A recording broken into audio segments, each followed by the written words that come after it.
আজকের ভিডিওটি একটু অন্যরকম। আজকে চলে এসেছি বকফুলের ডাঁটা পাড়তে। আগের দিন তো এই বকফুল গাছ থেকে বকফুল পেড়ে তার বড়া রান্না করেছিলাম, সেটা তোমরা দেখেছো। অনেকেই জিজ্ঞাসা করেছিলে বকফুলের ডাঁটা আবার কেমন হয়, কি সজনের ডাঁটার মতো বড় হয় নাকি। তাই আজকে ভাবলাম চলো তোমাদের মনের কনফিউশন দূর করে দিই আর বকফুল গাছ থেকে বকফুলের ডাঁটা পেড়ে তা পোস্ত দিয়ে রান্না করব। বকফুল গাছ হয় আবার খুব লম্বা, তা আবার ডিঙি মেরে মেরে পাড়তে হচ্ছে। এত দূরে যে হাত যাচ্ছে না, আর ওর ডালটা এত নরম হয় যে ভাঙলেই ফুটপাট ভেঙে যায়। তাই দিদি বলছে ডিঙি মেরে যতটুকু লাফিয়ে পারিস ততটুকু পার। তবে বকফুলের ডাঁটা সজনের ডাঁটার মতো কিন্তু অত বড় বা লম্বা হয় না, বেশ ছোট ছোট হয়। তবে এর কচি অবস্থায় খেতে খুবই সুন্দর লাগে, সে আপনি ভাজা করুন বা আলু দিয়ে পোস্ত দিয়ে বানান না কেন। এত দূরে আর লগা দিয়ে টানলে যদি ভেঙে যায়, তার জন্য কি করেছিলাম, একটু ঝাপটা দিয়েছিলাম। তাই নিচে অনেকগুলো ডাঁটা পড়েছে। দিদি বলছে দেখ নিচে অনেকগুলো পড়ে আছে, সেগুলো আবার কুড়িয়ে কুড়িয়ে তুলে নিয়েছি।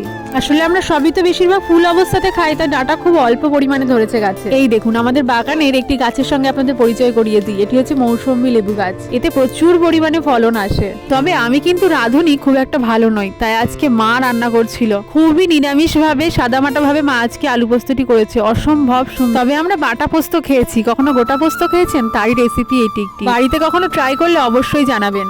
প্রথমে একটু সর্ষের তেল দিয়ে মা দুটো কাঁচা লঙ্কা দিয়ে দিয়েছে, তার মধ্যে দিয়েছে কালো জিরে। এবার তার মধ্যে আলু দিয়ে দিয়েছে আর তার সাথে ডাঁটাগুলো পরপর দিয়ে দিয়েছে। এবার একটু নুন হলুদ দিয়ে কষা করে ভেজে নিয়ে তারপর দিচ্ছে ওর মধ্যে গোটা পোস্ত। সেটিকে আবার একটু ভালো করে একটু জল দিয়ে কষে নিতে হবে। তারপর ওর মধ্যে আবার একটু জল দিয়ে সিদ্ধ করে মাখা মাখা ভাবে নামাতে হবে। তবে যদি মনে করো এর মধ্যে আদা বাটা বা আদা কোড়া দেবে, তাও দিতে পারো, তা কিন্তু বেশ ভালো লাগবে। তারপর এটি গরম গরম ভাতের সাথে সার্ভ করো। আর যদি পারো একটু সর্ষের তেল কাঁচা লঙ্কা নিও, কেমন লাগে জানিও।